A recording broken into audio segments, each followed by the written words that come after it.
Good morning, students. I welcome to you all in your accounts class. So today we continue our same chapter, journal, but with some new question. So let's start. Question is, journalize the following in the books of Amit Saini, Gurugram, Haryana. Goods of rupees 5,000 were taken by him for personal use. Rupees 2,000 due from Sohan were bad debt. Goods of rupees 6,000 were destroyed by fire and were not insured. Paid 4,000 in cash as a wages on installation of machine and GST is not to be levied. Means इस transaction पे installation पे वैसे भी GST नहीं है but उसने mention भी कर दिया जीएसटी नहीं है. Sold goods to Arjun of Delhi of list price 20,000. Trade discount 10% and cash discount 5% was allowed. He paid the amount on the same day and avail the cash discount. और cash discount कब मिलता है? जब पेमेंट टाइम पे होए और उसने उसी दिन पेमेंट कर दिए. मीन्स उसको ट्रेड डिस्काउंट के साथ साथ कैश डिस्काउंट भी मिलेगा. और गुड्स को सोल्ड आउट किया है तो मीन्स यहाँ पे जो जीएसटी है वो भी लगेगा. Receive 2,000 from Ramesh whose account was written off as bad debt. 2,000 उसने रमेश से रिसीव किया है जिसको वो पहले रिटर्न ऑफ कर चुका था. इट मीन्स यहाँ पे जो बैड डेट है वो रिकवर्ड हो रहे हैं. Goods costing 1,000 given as a charity. Received 9,750 from Ramesh in full settlement of his account of rupees 10,000. 10,000 के बदले हमने 9,750 रिसीव किए हैं. इट मीन्स जो 250 हमने यहाँ पे कम रिसीव किए हैं वो हमारा डिस्काउंट है और हमने रमेश को डिस्काउंट अलाउ किया है. पेड रेंट इन एडवांस, यहाँ पे हमने रेंट एडवांस में पे किया है. CGST SGST is to be levied on intra state sale at the rate 6% each and IGST at the rate 12% on interstate sale. So let's start this question. So in this question, firstly we mention in the books of Amit Saini, Gurugram, Haryana, journal. हमने format बना लिया अपना. Date, particular, debit, credit का आ गया. तो हम first transaction से शुरू करते हैं. Goods of 5,000 were taken by him for personal use. Personal use के लिए जब ऑनर गुड्स को विड्रॉ करता है तो वो बन जाती हैं ड्राइंग. और हमने विदाउट जीएसटी तो गुड्स विड्रॉल की एंट्री की हुई है तो ये टॉपिक मैं साथ साथ में ही आपको कवर कर दूँगी. तो विदाउट जीएसटी हम एंट्री क्या पास करते थे? जब एक ऑनर अपने पर्सनल यूज़ के लिए गुड्स विड्रॉ करता है तो एंट्री होती थी ड्राइंग अकाउंट डेबिटेड. क्योंकि उसने गुड्स विड्रॉ की हैं तो वो क्या करेगा यहाँ पे? To purchase account. गुड्स के लिए, चैरिटी के लिए, डोनेशन के लिए, एडवर्टाइजिंग के लिए जब गुड्स को दिया जाता है तो specific that account debited to purchase account हमने ये एंट्री की हुई है. अब क्योंकि क्वेश्चन में जीएसटी गिवन है तो इट मीन्स जो ऑनर ने अपने पर्सनल यूज़ के लिए गुड्स को विड्रॉ किया है तो जब उसने वो परचेज़ की होंगी तो उसने तो उस पर टैक्स दिया ही होगा. तो जो वो 5,000 की कॉस्ट वाली गुड्स विड्रॉ कर रहा है, ये जो 5,000 वाली गुड्स उसने अपने पर्सनल यूज़ के लिए ली है तो इट मीन्स उसने टैक्स जो है वो दिया होगा. तो टैक्स किन केसेस में रिवर्स होता है? वो होती हैं हमारी ड्राइंग जब गुड्स विड्रॉ करता है पर्सनल यूज़ के लिए. परचेज रिटर्न के केस में रिवर्सल आस्पेक्ट हमारा आता है। सेल्स रिटर्न के केस में रिवर्सल आस्पेक्ट जीएसटी का आता है। चैरिटी डोनेशन इन केसेस में जो रिवर्सल आस्पेक्ट है वो हमारे आते हैं। तो ये हमने थ्योरेटिकल तो किया था, बट प्रैक्टिकली इसको हमने रिकॉर्ड कैसे करना है। जब हम परचेज करते हैं तो परचेज की एंट्री क्या होती है, purchase account debited, input CGST, input SGST। Means जब हमने गुड्स को परचेज किया था हमने टैक्स पे किया था, बट यहाँ पे गुड्स पर्सनल यूज़ के लिए जा रही हैं, तो 5000 की जो गुड्स जा रही हैं उसको हमने टू परचेजेस में पहले डाल दिया। अब रिवर्सल का मतलब क्या होता है कि परचेज जब हम गुड्स को करते हैं तो हम इनपुट CGST SGST को डेबिट करते हैं, बट यहाँ पे जो गुड्स हैं वो पर्सनल यूज़ के लिए लेके जा रहा है, तो पर्सनल यूज़ पे कोई टैक्स नहीं होता, तो यहाँ पे टैक्स को हमने रिवर्स करना है। रिवर्स का मतलब है जिसको हम डेबिट करते हैं टैक्स को, उसको हमने क्रेडिट करना है, उसका मतलब होता है रिवर्सल। तो यहाँ पे हम करेंगे to input CGST account to input SGST account, क्योंकि जब हमने गुड्स परचेज की थी हमने एंट्री की होनी है purchase account debit, input account debit, C और S। अब हम पर्सनल यूज़ के लिए गुड्स को लेके जा रहे हैं, अगर हमने परचेजेस को ही कम कर दिए तो हमने यहाँ पे अपने जो ये टैक्सेस हैं इसको भी कम करना है। तो यहाँ पे जब हम इसको कम करेंगे तो 5000 पे, क्योंकि कुछ भी मेंशन नहीं है तो इट मीन्स उसने यही टैक्स पे किया है, क्योंकि यहाँ पे कुछ नहीं लिखा था कि उसने वो परचेज़ कब किए, तो हमने ये दोनों टैक्सेस ले लिए। 6% ईच है, तो 5000 का 6%, 300 यहाँ आ गया, 300 यहाँ आ गया, इनका टोटल किया तो यहाँ पे बन गया 5600। तो ये हमारी इंक्लूडिंग GST ड्राइंग की एंट्री है। Being goods taken by Amit for personal use। तो यहाँ पे ये एंट्री होगी हमारी ख़त्म। अब हम सेकेंड ट्रांजैक्शन पे चलते हैं। 2000 due from Sohan were bad debt. हमने 2000 रुपीज़ सोहन से लेने थे, बट अब वो 2000 रुपीज़ जो है वो बैड हो गए।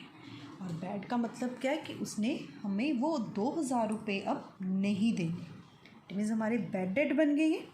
तो इसकी journal entry, bad debt account debited to Sohan account, और इस पर कोई GST नहीं है, and the amount is ₹2000। being Sohan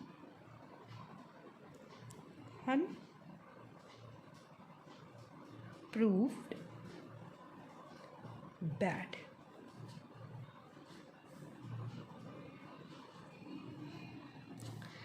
Our next transaction, goods of 6000 were destroyed by fire and were not insured.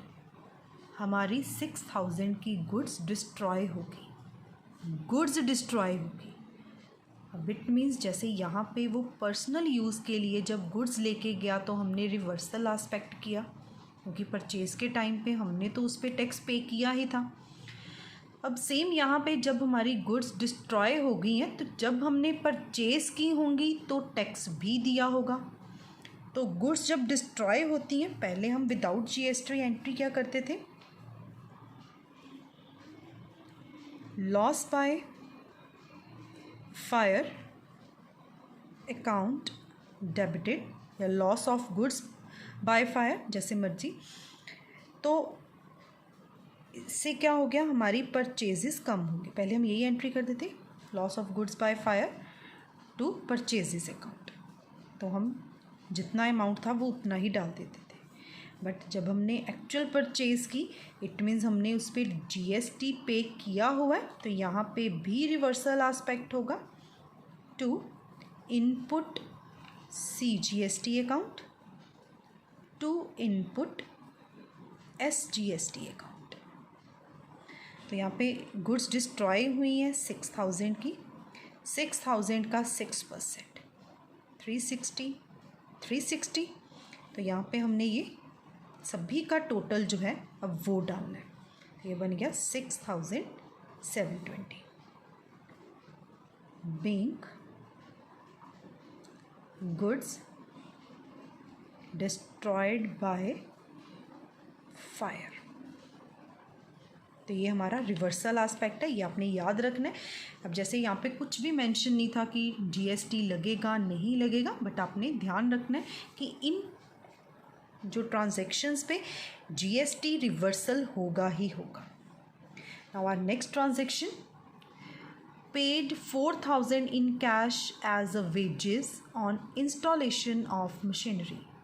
हमने मशीनरी को इंस्टॉल करवाया और इंस्टॉलेशन पे वेजेस पे किए, तो वेजेस पे तो GST है ही नहीं, और आपने यहाँ पे वेजेस अकाउंट नहीं लेना, हमने यहाँ पे मशीनरी को इंस्टॉल करवाया। तो एक चीज़ आपने हमेशा याद रखनी है, एसेट को इंस्टॉल करवाने का जो खर्चा होता है, जो कॉस्ट होती है, वो उस पर्टिकुलर एसेट में ही जाती है।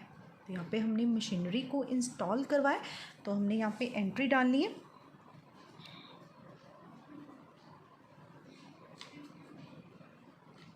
Machinery account debited to cash account, और हमने यहाँ पे इंस्टॉलेशन के जो खर्चे किए हैं which is 4000 being machinery installed।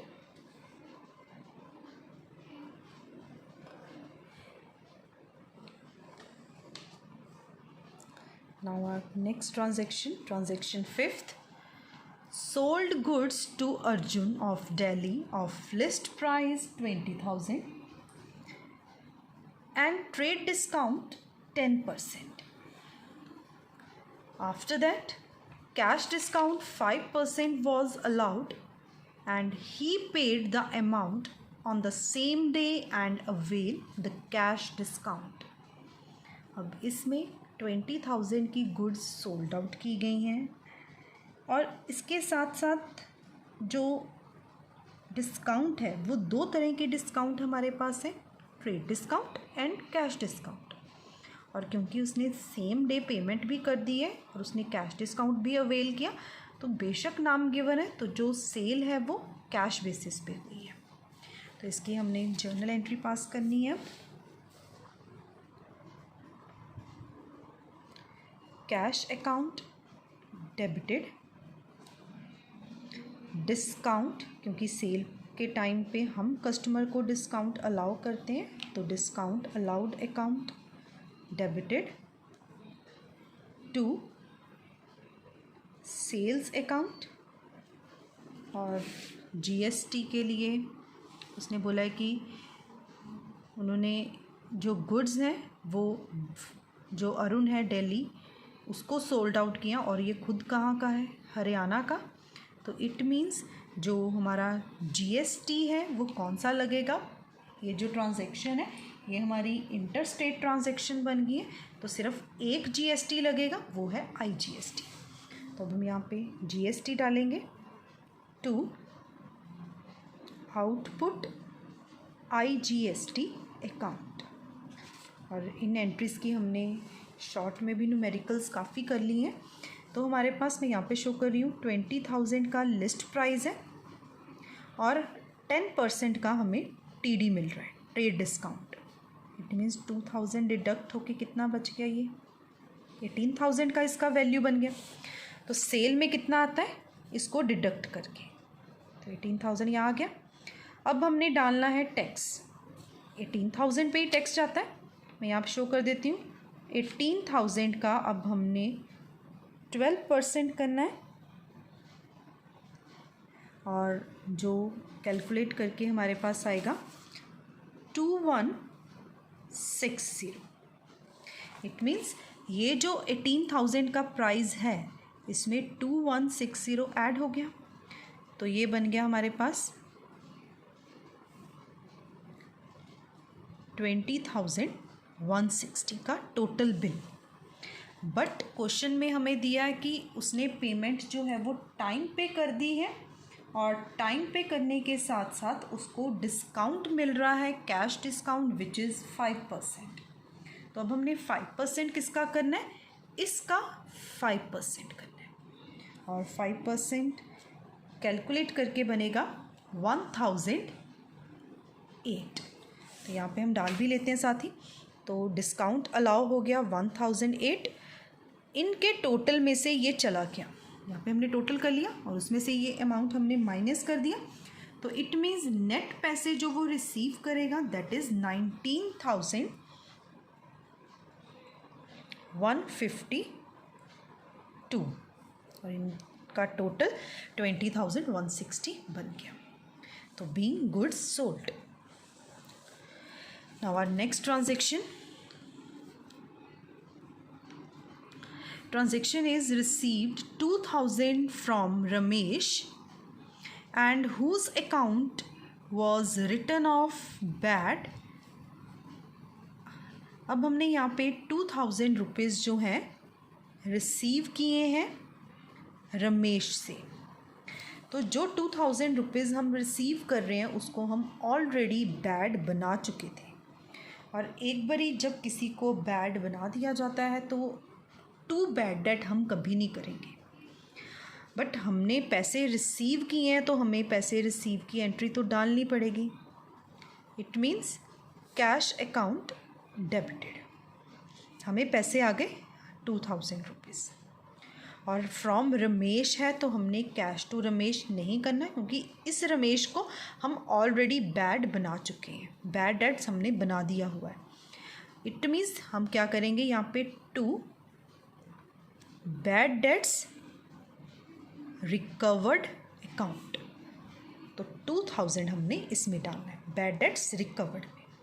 और बीइंग नरेशन में चाहे आप उसका नाम शो कर लो, बीइंग ₹2,000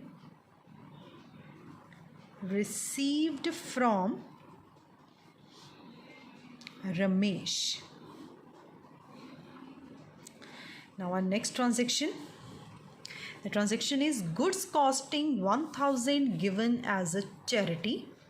अब हमने चैरिटी के लिए फिर से गुड्स दी हैं और मैंने आपको बताया कि जो रिवर्सल आस्पेक्ट है इसमें भी होगा। तो इसकी एंट्री हमने चैरिटी की है तो charity account debited to purchase account to input CGST account to input SGST account. और हमने चैरिटी की है 1,000 की, 1,000 का 6% 60 यहाँ पे अमाउंट बन गया हमारा ये। तो being goods given as a charity। Now our next transaction, received 9,750 from Ramesh in full settlement of his account ₹10,000। हमने पैसे रिसीव किए रमेश से, हमें पैसे आ गए मीन्स कैश अकाउंट डेबिटेड। कितने पैसे आए 9,750। रमेश से हमने लेने कितने थे 10,000, उसने 250 हमें कम दिए, इस साइड बैलेंस बच रहा है तो इट मीन्स हमने उसको डिस्काउंट अलाउ किया है। तो डिस्काउंट अलाउड अकाउंट डेबिटेड, तो यहाँ पे आएगा being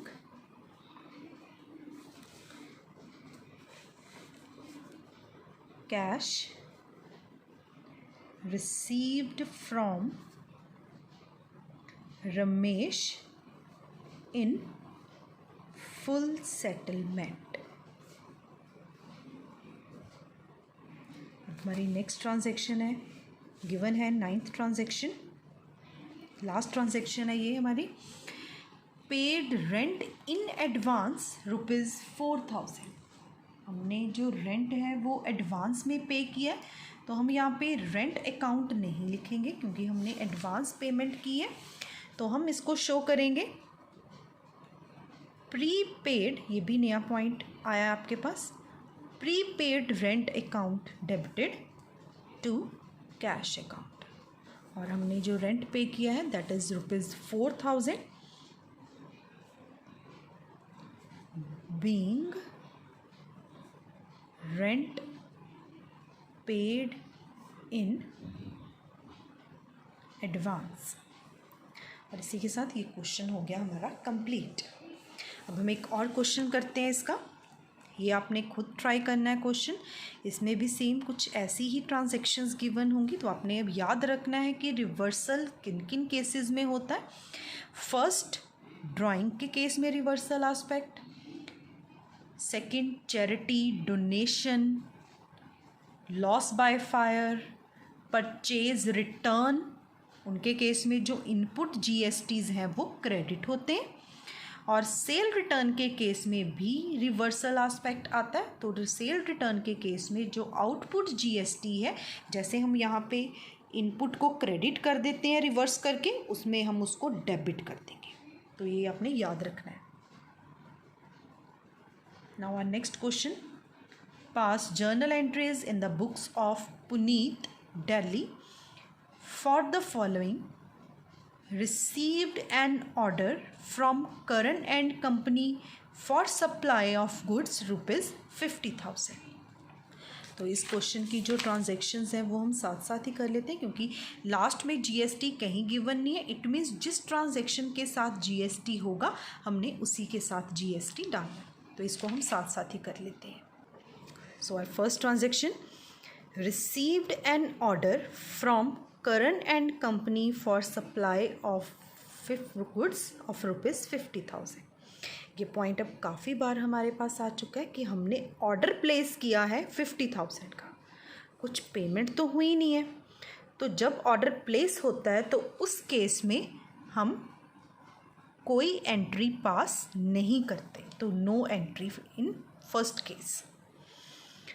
Received an order from AK and Company for goods of ₹1 lakh along with a check for 25,000 as a advance।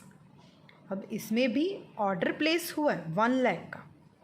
अगर सिर्फ इतना ही गिवन होता तो इसकी भी कोई एंट्री नहीं आनी थी, बट उसने बोला है कि हमने एडवांस में एक चेक जो है वो पे किया है, वो भी 25,000 का चेक है हमारे पास।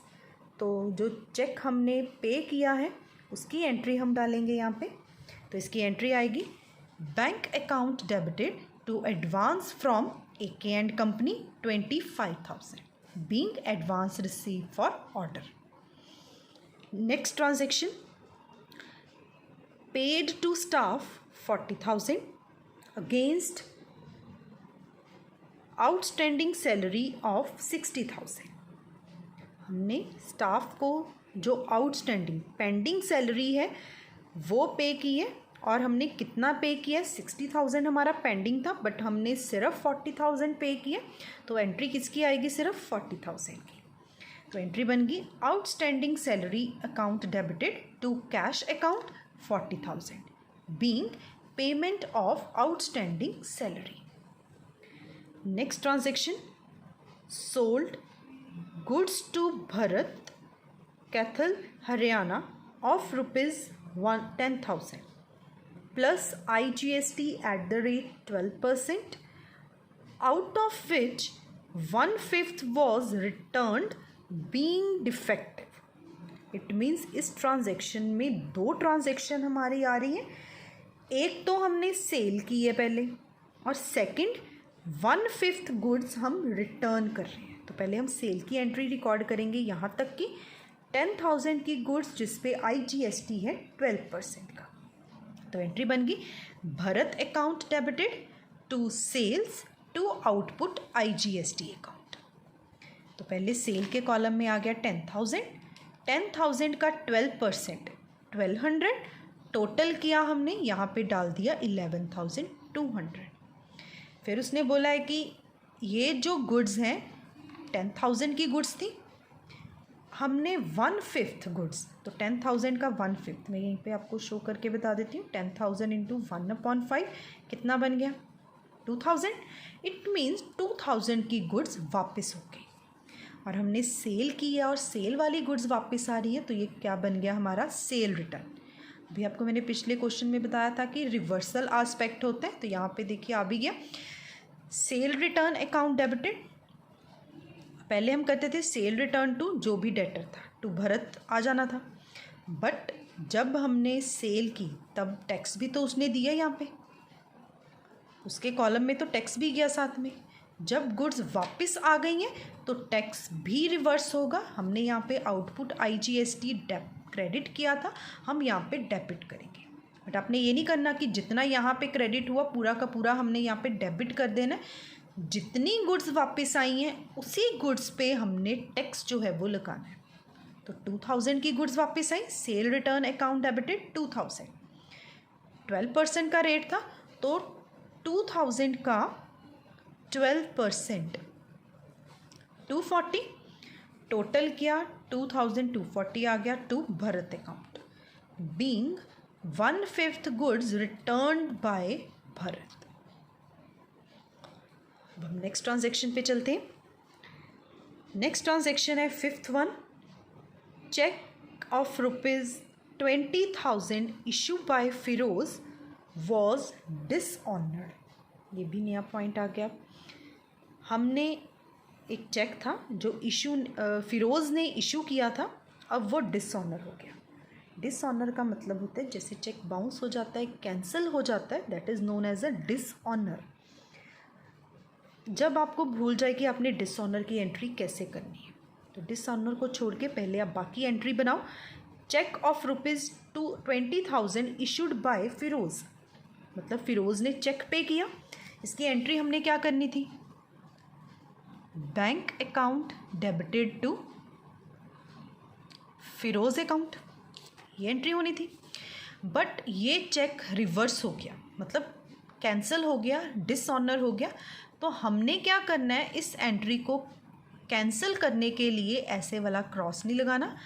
कैंसिलेशन एंट्री की कैसे होती है? जिसको हमने क्रेडिट किया है उसको हम डेबिट करेंगे, जिसको हमने डेबिट किया है उसको हम क्रेडिट करेंगे।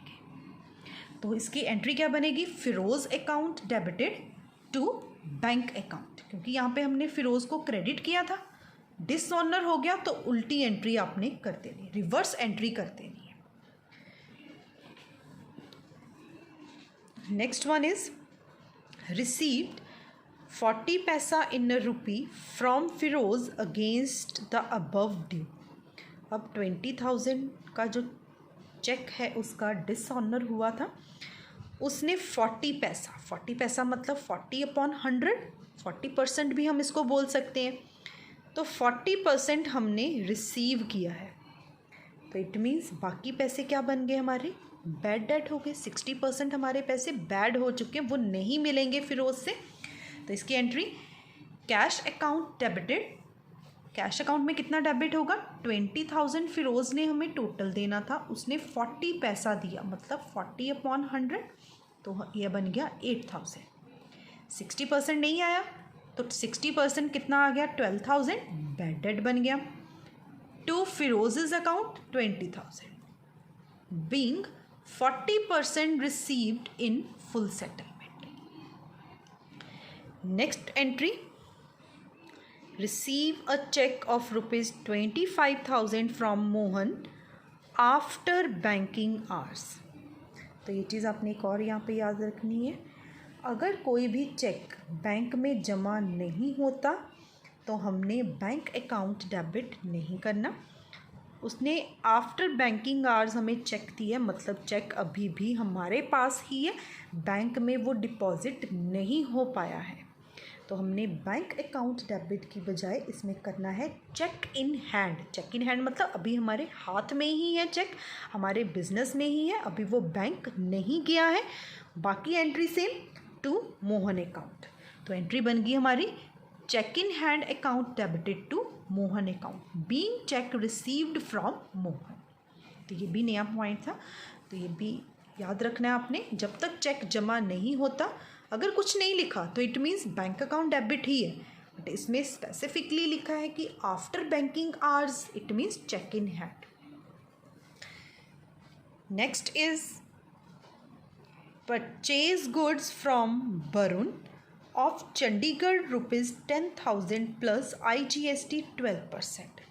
हमने गुड्स परचेज की हैं वरुण से, उस पर टैक्स भी है। And sold them to Arun of Shimla at 22,400, जिसमें 12% का जो टैक्स है वो ऑलरेडी इंक्लूडेड है।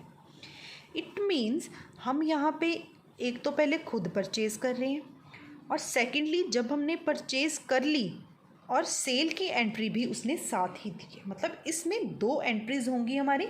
तो पहले हम ये 10,000 वाली एंट्री करते हैं, जिसमें हमने गुड्स परचेज़ की हैं वरुण से 10,000 की।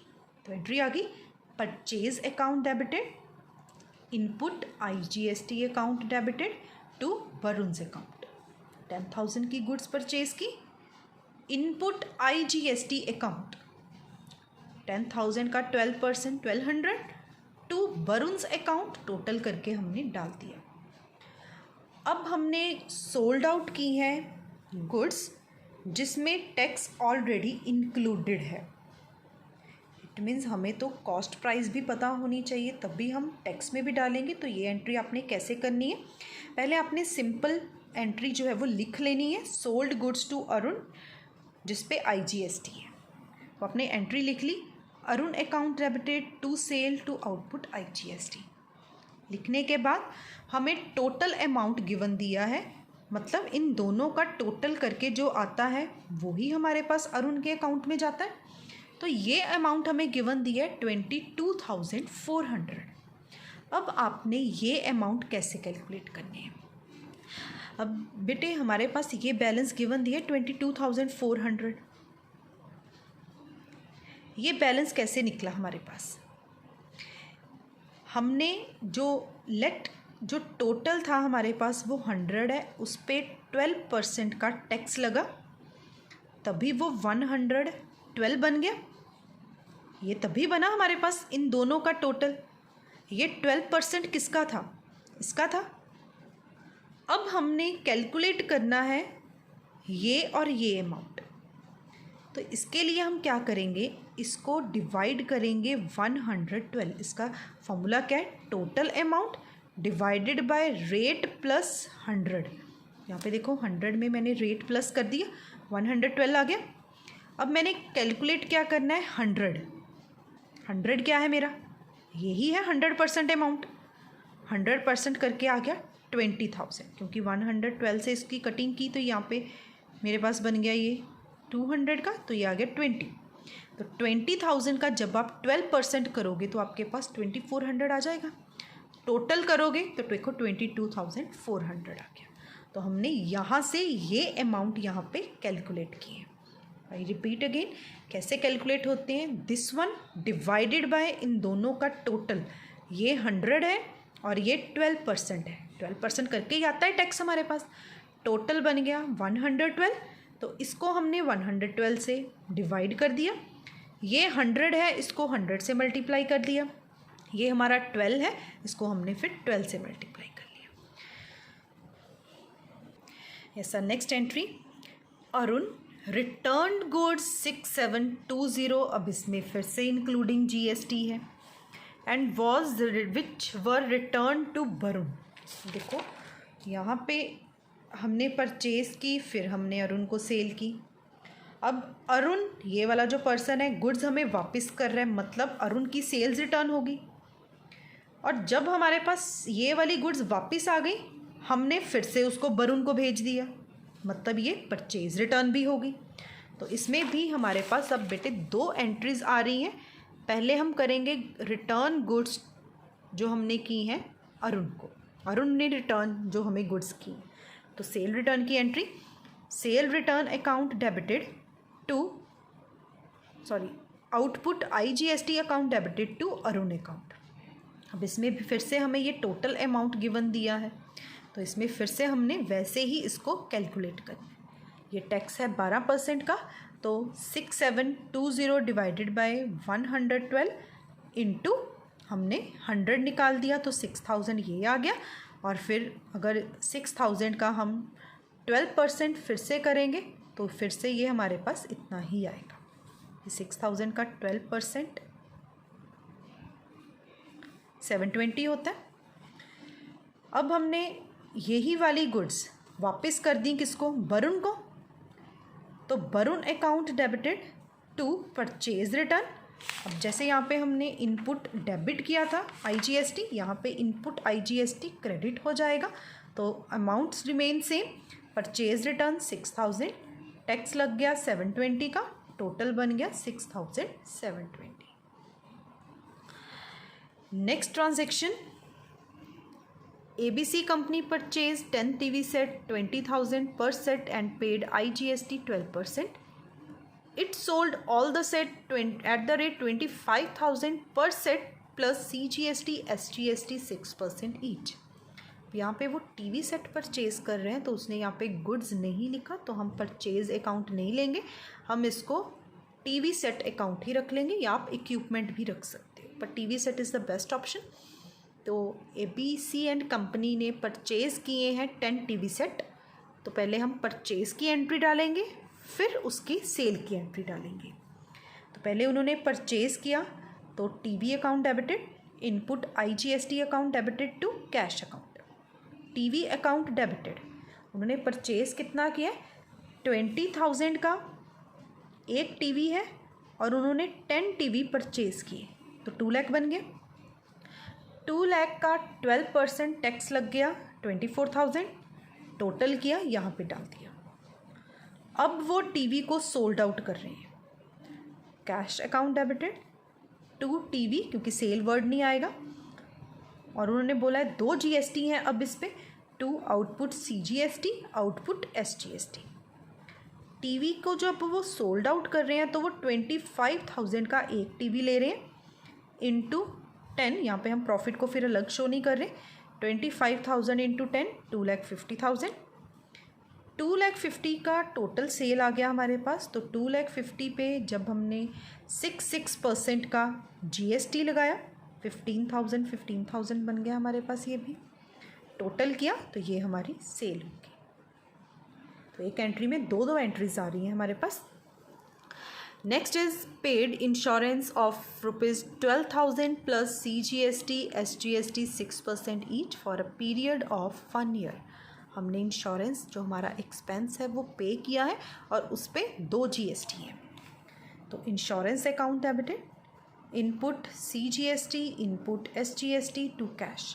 पहले इंश्योरेंस के कॉलम में जाएंगे, फिर हमने इसका 6% डाल दिया, फिर करके टोटल बन गया 13,440। नाउ नेक्स्ट एंट्री,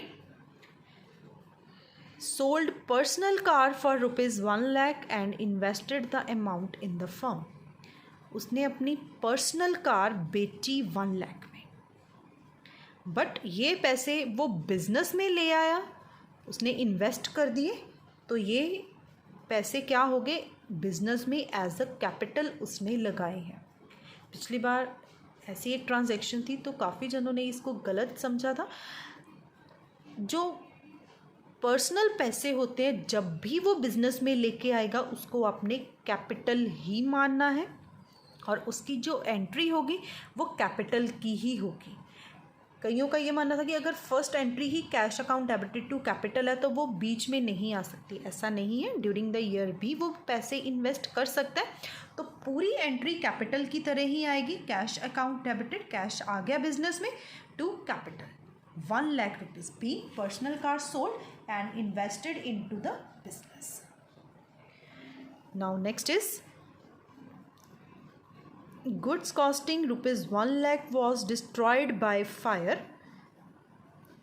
यहाँ तक ऑलरेडी आपने कर ली हुई है, पीछे भी हमें एंट्री आई है, बट इसमें एडिशन क्या है, insurance company admitted the claim for 75,000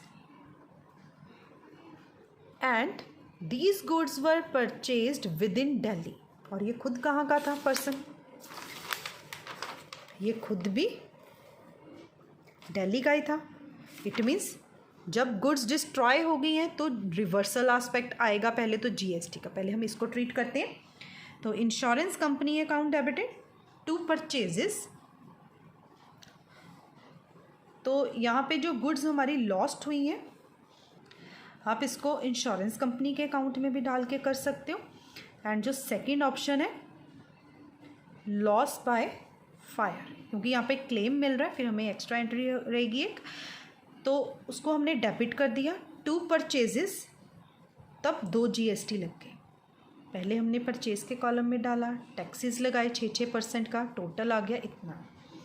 अब हमें इंश्योरेंस कंपनी से पैसे भी आने हैं, इसीलिए हमने यहाँ पे इंश्योरेंस कंपनी ले लिया था।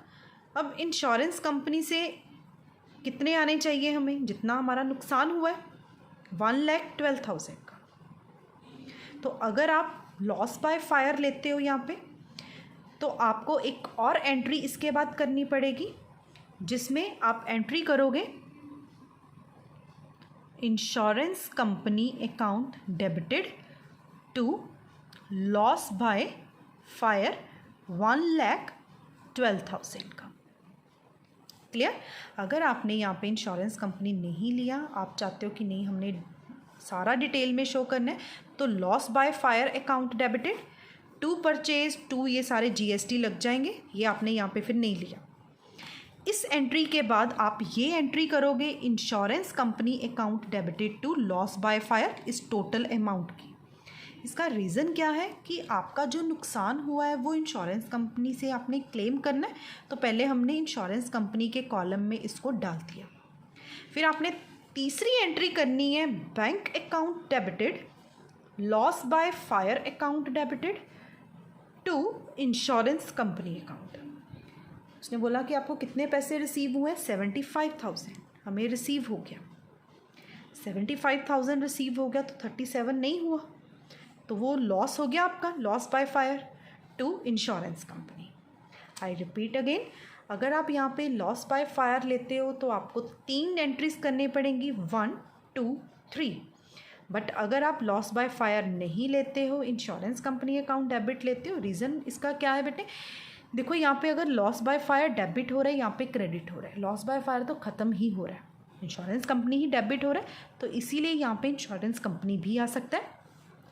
तब आपको ये 2 एंट्री ही करनी पड़ेंगी। तो ये भी नए पॉइंट थे इस क्वेश्चंस में आए। Next entry is purchase machinery 56,000 including IGST of 6,000। Already calculated है, 6,000 की GST है, but paid cartage there on 5,000 and installation of ₹10,000। अब आपने एक चीज़ ये याद रखनी है, एसेट को परचेज़ करने पे जितने भी खर्चे होते हैं वो उस एसेट की वैल्यू में ऐड होते हैं। वैसे हमने ऑलरेडी यहाँ पे भी एक पॉइंट किया था ना कि मशीनरी इंस्टॉल करवाई, तो हमने यहाँ पे मशीनरी अकाउंट डेबिट लिया था। अब हमने इनकी अलग अलग एंट्रीज नहीं डालनी कि हम कार्टेज की अलग डालें, इंस्टॉलेशन की अलग डालें, मशीनरी की अलग डालें। उसने बोला है 56,000 की मशीनरी है जिस पे 6,000 इसका टैक्स है, तो टैक्स निकाल देते हैं। मशीनरी कितने की बन गई एक्चुअल में, 50,000 की। इस पे हमने क्या पे किया, पहले कार्टेज। कार्टेज जो हम पे कर रहे हैं दैट इज़ ₹5,000 का। कितने की बन गई है, 55,000 की। प्लस इंस्टॉल करने पे हमने इंस्टॉलेशन चार्जेस भी दिए, दैट इज़ ₹10,000। तो एसेट कितने की बन गई, 65,000 की। तो ये चीज़ भी आपने याद रखनी है, आगे जाके आपको एक चैप्टर है उसमें काम आएगी। एसेट को परचेज करने के टाइम पे जो भी एक्सपेंसेस किए जाते हैं that is to be included in that particular asset. हमने अलग अलग कार्टेज की, इंस्टॉलेशन की एंट्री नहीं डालनी। तो एंट्री बन गई मशीनरी अकाउंट डेबिट। अभी हमने मशीनरी बनाई, 65,000 की बनी हमारी मशीनरी, तो यहाँ पे 65 आ गया। GST कैलकुलेटेड ही था तो हमने डाल दिया, टू कैश टोटल आ गया। तो नरेशन आपने लिख लेनी है, be machinery purchase and paid, उस पर आप सारी डिटेल उसकी शो कर दो। Next entry, goods costing 40,000 sold to mister X at a profit of 20% on sale. Less 10% trade discount plus CGST SGST and receive a cheque under 2% cash discount. अब इसके साथ के तो हमने बहुत एंट्रीज जो हैं वो कर ली है, बट इसमें थोड़ा सा आपको ये क्लियर करना है कि 40,000 की जो गुड्स कॉस्टिंग है उस पर 20% का हमारा पहले प्रॉफिट है, वो भी ऑन सेल। तो ये मैं आपको क्लियर करती हूँ। आपने एक टर्म याद रखनी है कि C+P is equals to S होता है। C stands for the cost, P stands for profit and S stand for the sale. अब बेटे यहाँ पे दिया है उन्होंने कि 20% ऑन सेल, तो हमने ना यहाँ पे लिख लिया 20% ऑन सेल। 20% ऑन सेल है, जिस पे भी ऑन होगा तो हमने उसको 100 मान लिया। यहाँ पे ऑन सेल था, हमने इसको 100 मान लिया। और प्रॉफिट की बात कर रहा है वो 20% है, तो P मतलब प्रॉफिट 20 आ गया। तो इट मीन्स बैलेंसिंग फिगर ये जो C है ये कितना बच गया। अगर हम इस इक्वेशन को सॉल्व करें तो हमारे पास C 80 ही बनेगा, तभी 80 + 20 100 आएगा। अब उसने बोला है हमें कि आपके पास कॉस्ट कितनी है 40,000, तो मैंने यहाँ पे ना कॉस्ट लिख ली 40,000। C है ना, C मतलब कॉस्ट, कॉस्ट के नीचे कॉस्ट लिख ली। अब जो 40,000 की मेरी कॉस्ट है, मुझे तो सेल प्राइस चाहिए कितना है। सेल प्राइस हमने कैसे निकाला, मैं यहाँ पे लिख रही हूँ सेल प्राइस। ये 40,000 दिया हमें, 40,000 इसके ऊपर कितना है 80, तो हमने 80 से इसको डिवाइड कर लेना है। और हमने निकालना क्या है, ये S निकालना है ना। जिसको निकालना है वो आप मल्टीप्लाई करोगे उसको 100 के साथ। क्लियर? आई रिपीट अगेन, पहले आपने ये फॉर्मूला बना लेना है C+P is equals to S। On sale है तो सेल 100 आ गई, प्रॉफिट की बात कर रहा है प्रॉफिट 20 है, बैलेंस 80 निकल आया। अब तीनों में से जो भी चीज़ गिवन है उसके नीचे उसको लिख लो। हमें कॉस्ट गिवन थी, हमने कॉस्ट के नीचे कॉस्ट को लिख लिया, यहाँ पे कॉस्ट आ गई। हमने सेल निकालनी है, तो 40,000 डिवाइडेड बाय 80 इंटू 100। हमने अब इसको सॉल्व कर लेना है, हमारे पास कितना बनेगा ये। तो इसको सॉल्व करके ये हमारे पास सेल बन रही है 50,000 की, क्योंकि 8 पे हमने इसकी कटिंग कर ली। ये 40,000 था, 0 से 0 कैंसिल होगी, तो ये 50,000 की हमारी सेल आ गई। अब हम इसको कंप्लीट करते हैं।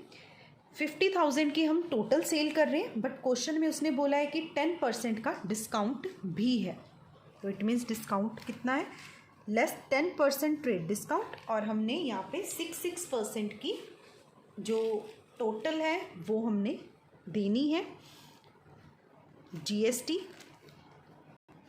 तो हम इसकी जर्नल एंट्री करते हैं।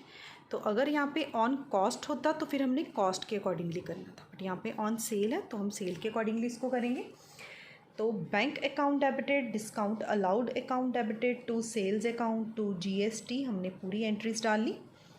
टू सेल 45,000, 45,000 का 6% हमने टैक्स डाल दिया, ये आ गया टोटल।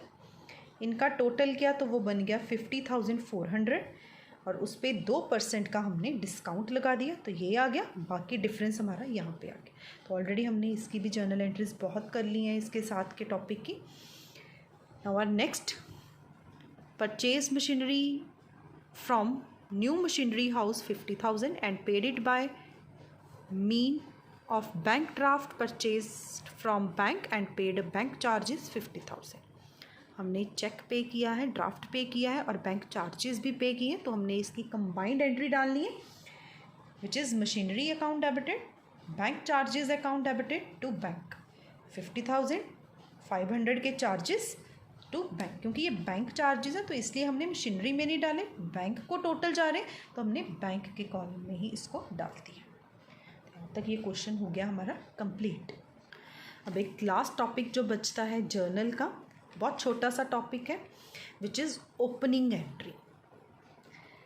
ओपनिंग एंट्री किसको बोलते हैं हम, जो एंट्री ईयर के स्टार्टिंग में, ईयर स्टार्ट मीन्स आपका ईयर स्टार्ट हो रहा है 1/4 को, तो 1/4 को जो एंट्री होगी, मान लो 1/4/19 आपकी डेट है, टू 31 मार्च 20 तक आपका साल चल रहा है, तो 1/4/19 को जो एंट्री होगी which is our opening entry. अब जो ओपनिंग एंट्री है, अगर तो क्वेश्चन विदाउट जीएसटी है तो उस केस में ओपनिंग एंट्री कैसे होगी, एसेट अकाउंट डेबिटेड। बेटे यहाँ पे जो एसेट्स है ना वो अगर अलग अलग नाम गिवन दिए हैं तो हमने हर एक को डेबिट अलग अलग करना है। Land account debit, building account debit, furniture account debit, machinery account debited. To liabilities account, liability भी ऐसे अलग अलग होंगी।